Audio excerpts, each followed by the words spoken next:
Cognizant academy के YouTube मंच पर आप सबों का स्वागत है। जैसा कि आप देख रहे हो, आपके सामने झारखंड एकेडमिक काउंसिल का ईटीपी का क्वेश्चन पेपर जो है वो दिखाई पड़ रहा है। कहने का मतलब है कि आज 12th कॉमर्स वालों का ईटीपी का एग्जामिनेशन था और इस वीडियो में हम लोग ईटीपी के आंसर की बिल्कुल पूरी तरह से सही करने जा रहे हैं। और सही कहने के पीछे का रीज़न ये है कि इसका जो आंसर तैयार किया गया है बिल्कुल विषय विशेषज्ञ के द्वारा तैयार किया गया है। और विषय विशेषज्ञ के द्वारा आंसर तैयार करने का मतलब है एरर फ्री आंसर। तो आप देखेंगे 1 to 35 सारे एमसीक्यूज के आंसर देखेंगे और बिल्कुल करेक्ट देखेंगे। तो आइए स्टार्ट करते हैं ईटीपी के 35 एमसीक्यूज क्वेश्चंस जो आज झारखंड एकेडमिक काउंसिल ने 12th कॉमर्स वालों को पूछा था। आते हैं क्वेश्चन नंबर 1 से। क्वेश्चन नंबर 1 में पूछा गया था प्लानिंग इज, ऑप्शन थे short term, middle term, long term, for all terms, और करेक्ट आंसर होगा फॉर ऑल टर्म्स। हिंदी में कहें तो नियोजन होता है अल्पकालीन, मध्यकालीन, दीर्घकालीन और सभी अवधियों के लिए। तो सही जवाब होगा सभी अवधियों के लिए। दूसरा क्वेश्चन था naked debentures are fully secured, partly secured, unsecured और नन ऑफ दीज, और इसका बिल्कुल करेक्ट आंसर होगा अनसिक्योर्ड। हिंदी में देखें तो नग्न ऋण पत्र होते हैं पूर्णतः सुरक्षित, आंशिक सुरक्षित, आरक्षित, इनमें से कोई नहीं, और जो करेक्ट आंसर होगा वो होगा ऑप्शन नंबर 3 आरक्षित। क्वेश्चन नंबर 3 में पूछा गया था टोटल कॉस्ट इंक्लूड्स, पहला ऑप्शन था प्राइम कॉस्ट, दूसरा वर्क्स कॉस्ट, तीसरा था प्रोडक्शन कॉस्ट और चौथा था ऑल ऑफ दिस, और इसका सही जवाब होगा ऑल ऑफ दिस। कुल लागत में शामिल है मुख्य लागत, कारखाना लागत, उत्पादन लागत, इनमें से सभी। सही जवाब है इनमें से सही, इनमें से सभी। क्वेश्चन नंबर जो हमारा 4 है वो पूछता है which of the following factors affects market assessment, कौन कौन से ऐसे फैक्टर्स हैं या इनमें से कौन सा फैक्टर्स है जो अफेक्ट करता है मार्केट असेसमेंट को। पहला ऑप्शन है डिमांड, दूसरा है माइक्रो एनवायरनमेंट, तीसरा है मार्केट इन इंटरमीडिएटरीज और चौथा है कॉम्पिटिटर, और सही जवाब होगा माइक्रो एनवायरनमेंट। हिंदी में अगर देखें तो निम्न में से कौन सा घटक बाजार मूल्यांकन पर प्रभाव डालता है। पहला ऑप्शन था मांग, दूसरा है सूक्ष्म वातावरण, तीसरा है विपणन मध्यस्थ और चौथा है प्रतियोगी, और इसका सही जवाब होगा ऑप्शन नंबर 2 सूक्ष्म वातावरण। क्वेश्चन नंबर 5 में पूछा गया था marketing expenditure is a burden on industry, businessman, consumers, all of these, और इसका करेक्ट आंसर होगा जैसा कि आप देख रहे हो कंज्यूमर्स। यानी कि हिंदी में अगर बात करें विपणन व्यय भार है उद्योग पर, व्यवसायियों पर, उपभोक्ताओं पर, इनमें से सभी पर। तो सही जवाब होगा उपभोक्ताओं पर। क्वेश्चन नंबर 6 है depreciation on plant and machinery is, पहला ऑप्शन है सोर्सेस ऑफ फंड, दूसरा है एप्लीकेशन ऑफ फंड, तीसरा है नो फ्लो ऑफ फंड और चौथा है none of this. Correct answer होगा नो फ्लो ऑफ फंड, यानी कि ऑप्शन नंबर 3। हिंदी में अगर देखें तो जो क्वेश्चन नंबर 6 है वह था हमारा प्लांट एवं मशीनरी प्रहार्स है, कोष का स्रोत, कोष का प्रयोग, कोष का प्रवाह नहीं, इनमें से कोई नहीं, तो इसका सही जवाब होगा कोष का प्रवाह नहीं।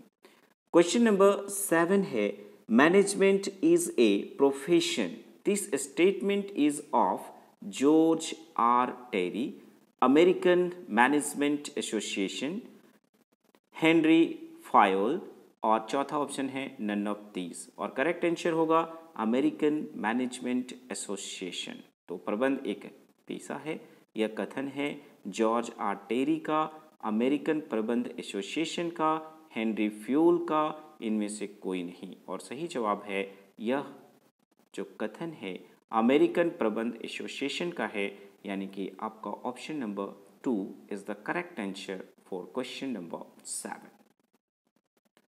क्वेश्चन नंबर 8 है, which of the following is an element of sensing the opportunities. पहला ऑप्शन है एबिलिटी टू परसीव, दूसरा है इंसाइट इनटू द चेंज, तीसरा है इनोवेटिव क्वालिटी और चौथा है ऑल ऑफ दिस, और सही जवाब होगा ऑल ऑफ दिस। हिंदी में अगर देखें, निम्न में से कौन सा अवसर बोध का तत्व है? समझ की शक्ति, परिवर्तन पर नजर, नव परिवर्तनीय गुण, और इनमें से सभी।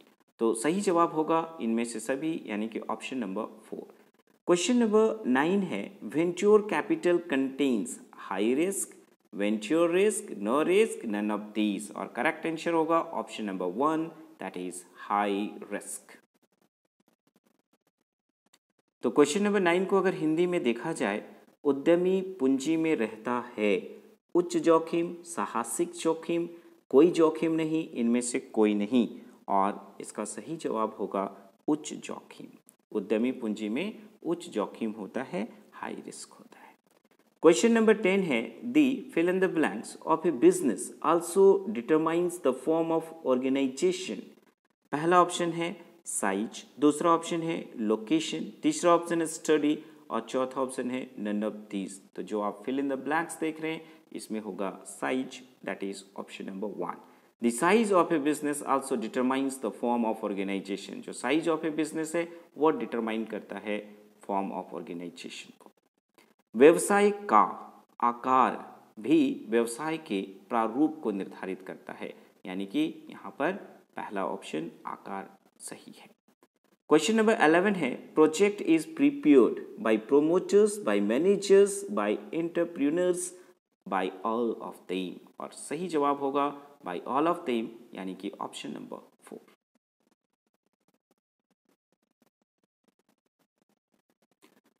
क्वेश्चन नंबर 11 को अगर हिंदी में देखा जाए, परियोजना तैयार की जाती है प्रवर्तकों द्वारा, प्रबंधकों द्वारा, उद्यमी द्वारा, इनमें से सभी के द्वारा, या इन सभी के द्वारा। तो सही जवाब होगा इन सभी के द्वारा।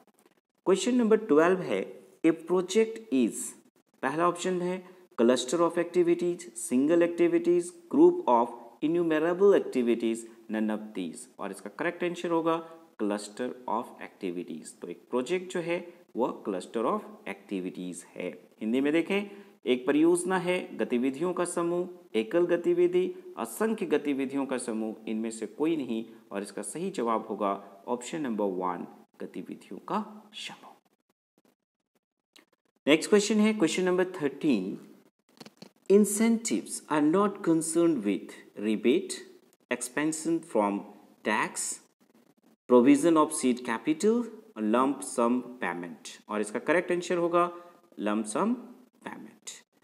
प्रेरणाएं संबंधित नहीं होती हैं छूट से, कर से मुक्ति से, बीज पूंजी के प्रावधान से, एक मुश्त भुगतान से। तो सही जवाब होगा एक मुश्त भुगतान से, यानी कि ऑप्शन नंबर 4।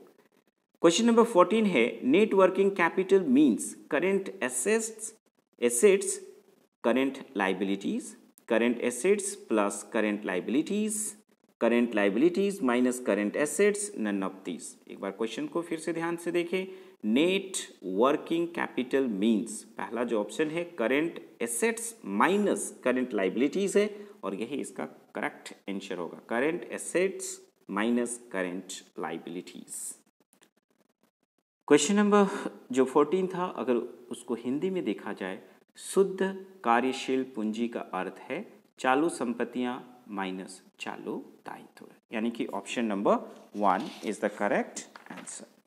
नेक्स्ट वन है question number 15, gestation period is concerned with idea creation period, incubation period, implementation period और commercialization period, और इसका करेक्ट आंसर होगा option number 3, implementation period। That means अगर हिंदी में देखा जाए तो गर्भावधि संबंधित होती है विचार सृजन अवधि से, उद्भवन अवधि से, क्रियान्वयन अवधि से और वाणिज्यिकरण अवधि से, और इसका सही जवाब होगा क्रियान्वयन अवधि से, यानी कि ऑप्शन नंबर 3। क्वेश्चन नंबर 16 जो है, क्वेश्चन नंबर 16 में क्या पूछा गया है, which of the following factors is to be considered while selecting a product और सर्विस। पहला जो हमारा ऑप्शन है कंपटीशन, दूसरा है प्रोडक्शन कॉस्ट, तीसरा है प्रॉफिट पॉसिबिलिटी और चौथा है ऑल ऑफ दिस, और इसका सही जवाब होगा ऑल ऑफ दिस। हिंदी में अगर देखें, निम्न में से किस घटक का उत्पाद या सेवा का चुनाव करते समय ध्यान रखना जरूरी है? प्रतियोगिता, उत्पादन लागत, लाभ की संभावना, इनमें से सभी, और सही जवाब होगा इनमें से सभी।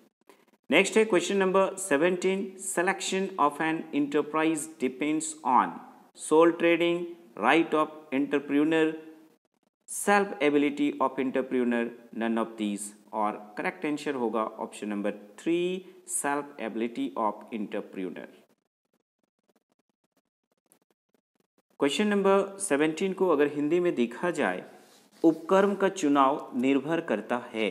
पहला जो ऑप्शन जो है आप देख रहे हैं, एकाकी व्यापार पर, साहसी के अधिकार पर, साहसी की स्वयं की योग्यता पर, इनमें से कोई नहीं, और सही जवाब होगा क्वेश्चन नंबर 17 का ऑप्शन नंबर 3, यानी कि साहसी की स्वयं की योग्यता पर।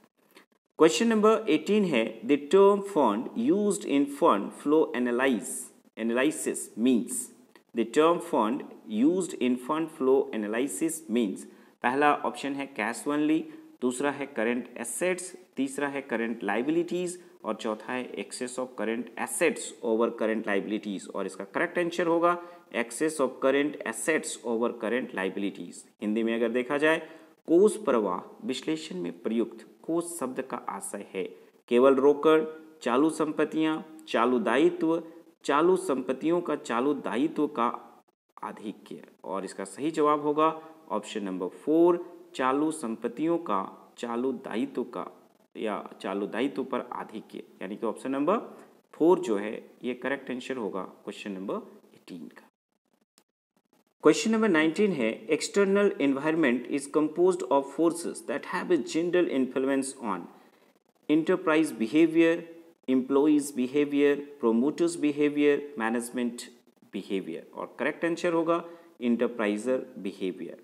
बाह्य वातावरण जिन शक्तियों से निर्मित है उनका सामान्य प्रभाव होता है उपक्रम व्यवहार पर, ऑप्शन नंबर 1 करेक्ट है क्वेश्चन नंबर 19 का।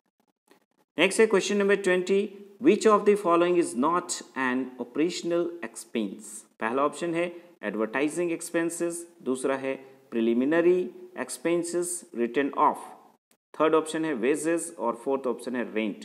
तो यहाँ पर देखिए क्वेश्चन नंबर 20 का करेक्ट आंसर है option number 2, preliminary expenses return of, preliminary expenses return of, यानी कि option number 2 is the correct answer of question number 20।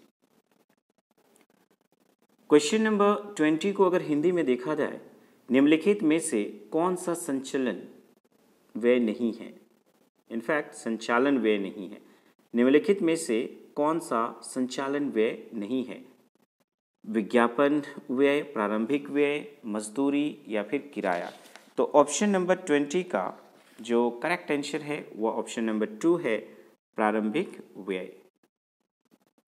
Question number 21 है, market demand is also known as demand forecasting, दूसरा है real demand, तीसरा है supply, चौथा है none of these, और 21 का करेक्ट आंसर होगा डिमांड फोरकास्टिंग। हिंदी में अगर देखें, बाजार की मांग को निम्न में से क्या कहते हैं? तो इसका सही जवाब होगा मांग की भविष्यवाणी। क्वेश्चन नंबर 22 है, contribution is sales less total cost, sales less variable cost, तीसरा ऑप्शन है सेल्स लेस फिक्स्ड कॉस्ट, और चौथा ऑप्शन है नन ऑफ दीज। और क्वेश्चन नंबर 22 का करेक्ट आंसर होगा option number 2, sales less variable cost. Hindi में अगर कहें अंशदान है, तो अंशदान क्या है? बिक्री घटाव परिवर्तनशील लागत, that is option number 2। Question number 23 है, factor intensity oriented projects are. पहला ऑप्शन है कैपिटल ओरिएंटेड प्रोजेक्ट्स, दूसरा ऑप्शन है लेबर इंटेंसिव प्रोजेक्ट्स, तीसरा है टेक्नोलॉजी ओरिएंटेड प्रोजेक्ट्स और चौथा है बोथ 1 and 2 और करेक्ट आंसर होगा both 1 and 2 that means capital oriented projects as well as labour intensive projects. तो क्वेश्चन नंबर 23 को अगर हिंदी में देखा जाए, कारक प्रबलता अभिनयस्थ परियोजनाएं हैं, पूंजी प्रबल परियोजनाएं, श्रम गहन परियोजनाएं, तकनीकी अभिविन्यस्त परियोजनाएं और चौथा ऑप्शन है 1 और 2 दोनों। तो करेक्ट आंसर होगा 1 और 2 दोनों, यानी कि पूंजी प्रबल परियोजनाएं साथ में श्रम गहन परियोजनाएं, इन दोनों को ही हम लोग कारक प्रबलता अभिविन्यस्त परियोजनाएं के अंदर रखते हैं। क्वेश्चन नंबर 24 है डीपीआर इज ए और an working plan, action plan, implementation plan, none of these. तो डीपीआर जो है एक्शन प्लान है। हिंदी में अगर देखा जाए डीपीआर है तो कार्यवाही योजना, यानी कि ऑप्शन नंबर 2 जो है is the correct answer. Question number 25 है the activities included in business planning are. पहला ऑप्शन है प्लानिंग द ऑर्गेनाइजेशन, दूसरा ऑप्शन है planning the manpower requirement, तीसरा ऑप्शन है प्लानिंग ऑफ प्रोजेक्ट वर्क और चौथा ऑप्शन है ऑल ऑफ दिस और क्वेश्चन नंबर 25 का करेक्ट आंसर होगा all of this.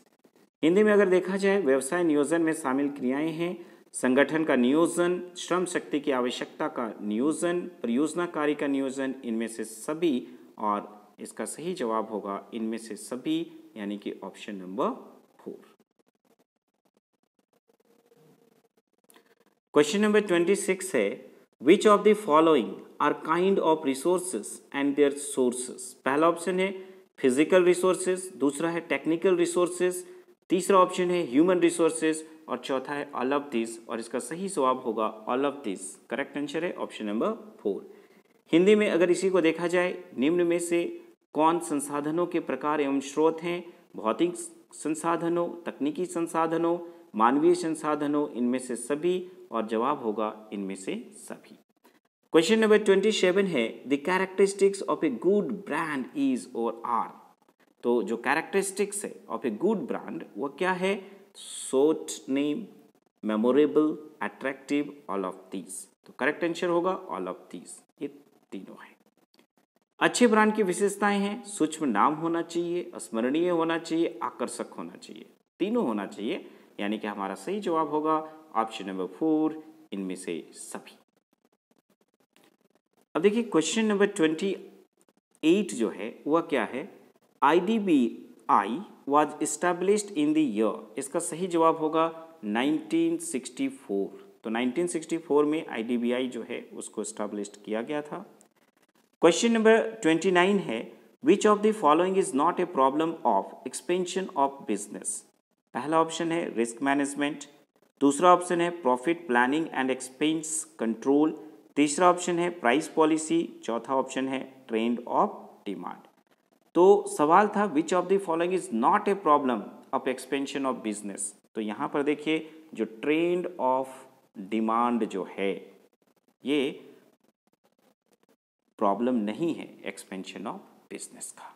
That means question number 29 का करेक्ट आंसर होगा option number 4 and that is trend of demand. Question number 29 को अगर हिंदी में देखा जाए निम्न में से कौन सी व्यवसाय के विस्तार से जुड़ी समस्याएं नहीं हैं, जोखिम प्रबंध, लाभ नियोजन एवं व्यय नियंत्रण, मूल्य नीति और मांग की प्रवृत्ति। तो यहाँ पर 29 का करेक्ट आंसर होगा मांग की प्रवृत्ति जो ऑप्शन नंबर 4 में है। नाउ आते हैं क्वेश्चन नंबर 30 में क्या बोल रहा है, the rate of dividend on preference share is fixed, variable, semi variable, none of this. तो क्वेश्चन नंबर 30 का करेक्ट आंसर होगा फिक्स्ड। अधिमान अंश पर लाभांश की दर होती है स्थिर, चल, अर्धचल, इनमें से कोई नहीं, करेक्ट आंसर होगा स्थिर। क्वेश्चन नंबर 31 पूछ रहा है which of the following is important for environment. Environment के लिए कौन सा इंपॉर्टेंट है इनमें से, पहला है इन searching of opportunities, in maintaining the existence, तीसरा ऑप्शन है इन गेटिंग सक्सेस, और चौथा ऑप्शन है ऑल ऑफ दीज। तो इसका करेक्ट आंसर होगा ऑल ऑफ दीज। सवाल है, निम्न में से किससे पर्यावरण अथवा वातावरण का महत्व है अवसर की खोज में, अस्तित्व बनाए रखने में, सफलता प्राप्त करने में, इनमें से सभी। और करेक्ट आंसर होगा इनमें से सभी। क्वेश्चन नंबर 32 है, the process of production design is divided into 2 categories, 3 categories, 4 categories या फिर 6 कैटेगरीज। तो इसका करेक्ट आंसर होगा 2 कैटेगरीज। अगर हिंदी में देखा जाए क्वेश्चन नंबर 32 को, उत्पादन रूपरेखा की प्रक्रिया विभाजित है, तो इसका सही जवाब होगा 2 वर्गों में, और पहला ही ऑप्शन जो है वह 2 वर्गों में है, यानी कि क्वेश्चन नंबर 32 का करेक्ट आंसर होगा ऑप्शन नंबर 1। क्वेश्चन नंबर 33 है, करंट एसेट्स इंक्लूड, पहला ऑप्शन है फर्नीचर, दूसरा है इन्वेस्टमेंट, तीसरा है गुडविल और चौथा है डेब्टर्स। और करेक्ट आंसर होगा ऑप्शन नंबर 4 डेब्टर्स। हिंदी में अगर देखा जाए, चालू संपत्ति में शामिल होता है उपस्कर, विनियोग, ख्याति, देनदार, और सही जवाब है देनदार। अब यहाँ पे देखिए क्वेश्चन नंबर 34 क्या है, विच ऑफ द फॉलोइंग, यहाँ पे देनदार हो जाएगा। Which of the following is a type of opportunity, पहला है existing opportunities in the environment, दूसरा है क्रिएटेड अपॉर्चुनिटीज, तीसरा है both 1 and 2, none of these. और क्वेश्चन नंबर 34 का करेक्ट आंसर जो है वह हम लोगों को मिल रहा है ऑप्शन नंबर 3, बोथ 1 and 2 में। क्वेश्चन नंबर 34 को अगर हिंदी में देखा जाए, निम्न में से कौन सा अवसर का प्रकार है, पर्यावरण में विद्यमान अवसर, निर्मित अवसर, और तीसरा ऑप्शन है 1 और 2 दोनों, इनमें से कोई नहीं। करेक्ट आंसर होगा ऑप्शन नंबर 3, 1 और 2 दोनों। अब आते हैं अंतिम क्वेश्चन की ओर। Question number 35, the purpose of advertisement is, पहला ऑप्शन है टू अट्रैक्ट पोटेंशियल बायर्स, दूसरा है to inform and guide customers, तीसरा ऑप्शन है to make publicity of product, और चौथा है ऑल ऑफ दीज। तो सही जवाब होगा ऑल ऑफ दीज। विज्ञापन का उद्देश्य है संभावित क्रेताओं को आकर्षित करना, ये तो ज़रूरी है, विज्ञापन का उद्देश्य है ही। ग्राहकों को सूचना देना और मार्गदर्शन करना, ये भी करेक्ट है। उत्पाद का प्रचार करना, ये भी है, यानी कि यहाँ पर विज्ञापन का उद्देश्य है इनमें से सभी, यानी कि पहले के तीनों जो हैं वह करेक्ट ऑप्शन है। तो इस वीडियो में इतना ही। Thank you for watching my this video. ये वीडियो देखने के लिए आप सबों का बहुत बहुत धन्यवाद। अगर आप आर्ट्स स्ट्रीम से हैं तो अपने दोस्त जो कि कॉमर्स स्ट्रीम से हैं उन्हें ये वीडियो ज़रूर सेंड करें। साइंस के हैं तो भी वो कॉमर्स वाले बच्चों को ज़रूर से इस वीडियो को सेंड करें ताकि वो आंसर मिला सकें अपना और लाभान्वित हो सके। तो इस वीडियो में इतना ही। Thank you for watching my this video once again. Thank you very much.